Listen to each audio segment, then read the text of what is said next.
ഇന്ന് തന്നെ ഡൗൺലോഡ് ചെയ്യൂ. കാണൂ നിങ്ങളുടെ ഫേവറേറ്റ് ഷോസ്.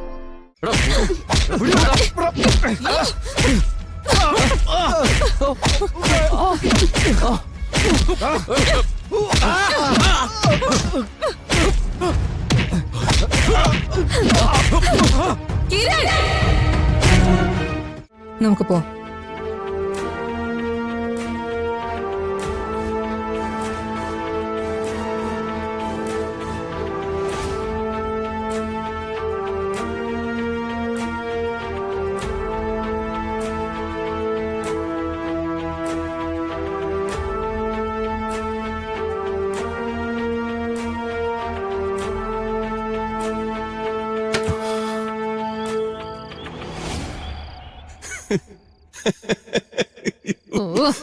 നിങ്ങൾ ഇവിടെ ഇങ്ങനെ മൊബൈലും കുത്തിയിരിക്കുവാണോ?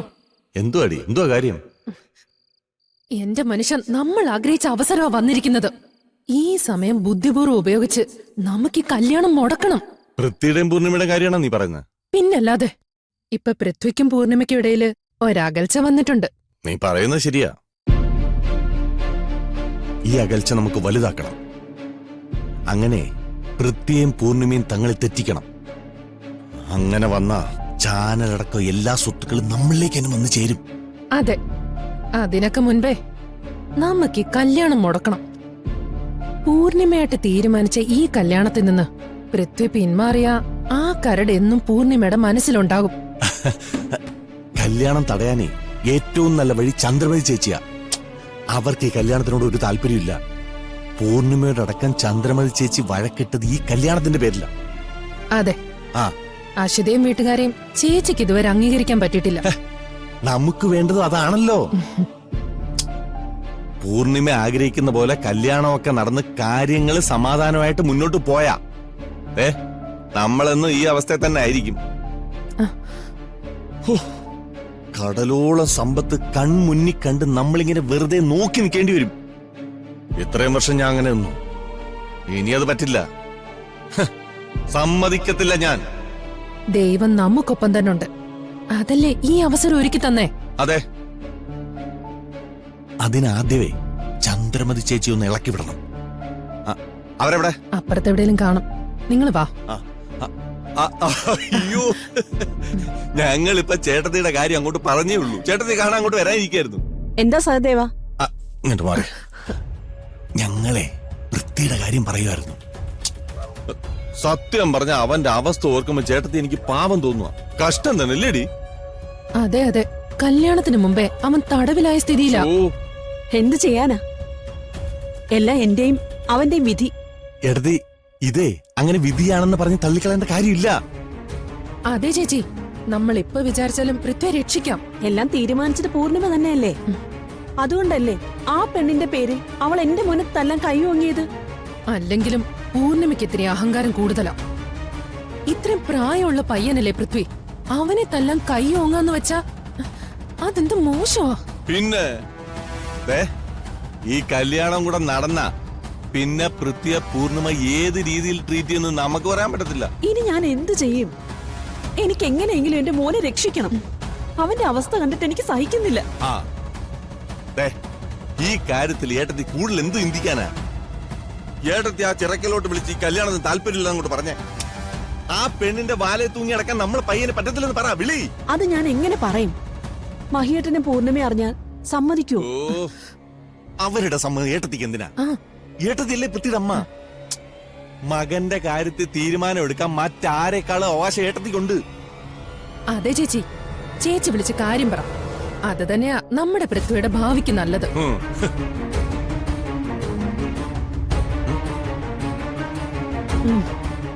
ഞാൻ എന്തായാലും പൃഥ്വിയെ ഒന്ന് കാണട്ടെ.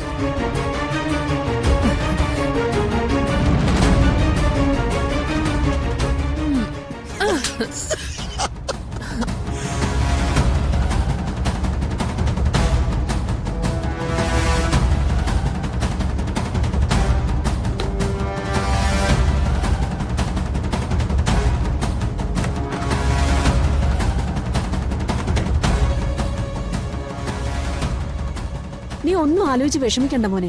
നമുക്ക് ഈ കല്യാണം ഒന്നും വേണ്ടെന്ന് വെക്കാം. കല്യാണം വേണ്ടെന്ന് വെക്കാനോ? അതെ, ഈ പ്രശ്നത്തിനൊക്കെ ആ ഒരു പരിഹാരം ഞാൻ കാണുന്നുള്ളൂ. നിശ്ചയല്ലേ കഴിഞ്ഞിട്ടുള്ളൂ. അമ്മേ, എനിക്ക് ഈ കല്യാണം വേണ്ടെന്ന് എപ്പോഴെങ്കിലും ഞാൻ പറഞ്ഞോ?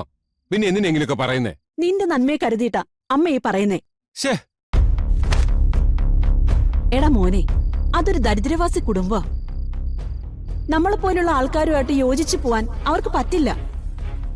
ഇതൊന്നും ആലോചിക്കാതെയാണ് പൂർണിമ ആ പെണ്ണിനെ നിന്റെ തലയെ കെട്ടിവെക്കാൻ നോക്കുന്നത്. ശേ, അമ്മ കരുതുന്ന പോലെ എനിക്ക് അശ്വതിയോട് ഇഷ്ടക്കേടൊന്നുമില്ല. പിന്നെ ഈ വിവാഹം തീരുമാനിച്ചത് പൂർണിമ ചേച്ചിയല്ലേ. ചേച്ചി വിഷമിക്കുന്നത് ഒന്നും ഞാൻ ചെയ്യില്ല. നീ എന്തിനാ പൂർണിമ ഓർത്ത് വിഷമിക്കുന്നത്? ഇത് നിന്റെ ലൈഫിന്റെ കാര്യമാണ്. തീരുമാനിക്കേണ്ടത് നീയാണ്. അതിന്റെ പേരിൽ പൂർണിമയ്ക്ക് വിഷമമുണ്ടായ നമുക്കെന്താ? ആ, യാതൊരു താല്പര്യം ഇല്ലാതിരുന്നിട്ടും വിവാഹ നിശ്ചയം വരെ ഞാൻ കൂടെ നിന്നില്ലേ. പക്ഷേ ഇനി അത് പറ്റില്ല. നീ ഇപ്പോൾ തന്നെ പൂർണിമയോട് കാര്യങ്ങൾ തുറന്നു പറയണം. എന്ത് പറയണമെന്നാ? ഈ വിവാഹത്തിന് എനിക്ക് എതിർപ്പൊന്നുമില്ലെന്ന് ഞാൻ തന്നെയല്ലേ അമ്മയോട് പറഞ്ഞത്. പിന്നെ പൂർണിമ ചേച്ചി പറയുന്നത് എന്തായാലും, അതിപ്പോ എന്ത് കാര്യമായാലും എനിക്ക് സമ്മതം. ചേച്ചി എന്ത് ചെയ്താലും അതെന്റെ നന്മക്കാരിക്കും എന്നുള്ള കാര്യം എനിക്ക് ഉറപ്പാ. അതുകൊണ്ട് അമ്മ ചെല്ല്. മോനെ, നീ അമ്മ പറയുന്നെന്ന് കേൾക്ക്. ഞാൻ എന്റെ ഡിസിഷൻ പറഞ്ഞു കഴിഞ്ഞു. കൂടുതലൊന്നും എനിക്ക് പറയാനില്ല. പൃഥ്വി. വേണ്ട. പൃഥ്വി,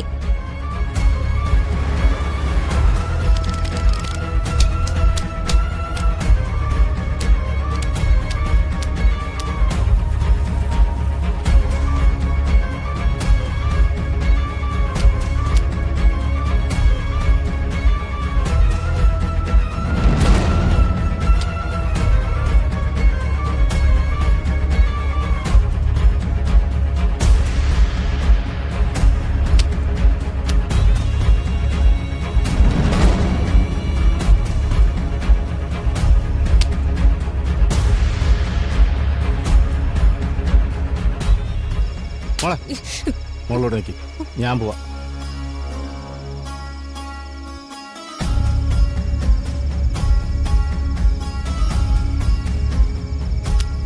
ആ കൊള്ളാം, വെറുതെ ഇട്ട് കൊടുത്തു. അതെ. സ്റ്റീഫാ, വണ്ടി ഒന്ന് എടുക്കണമല്ല, ഒരു ബോഡി കൊണ്ടുപോവാനാ. എങ്ങോട്ടാ? അങ്ങ് നരകത്തിലോട്ട്.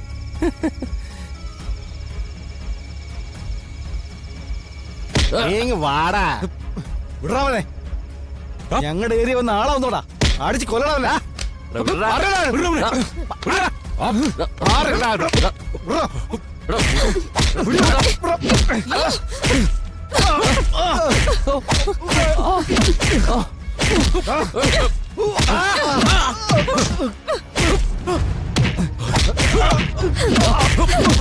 കിരൺ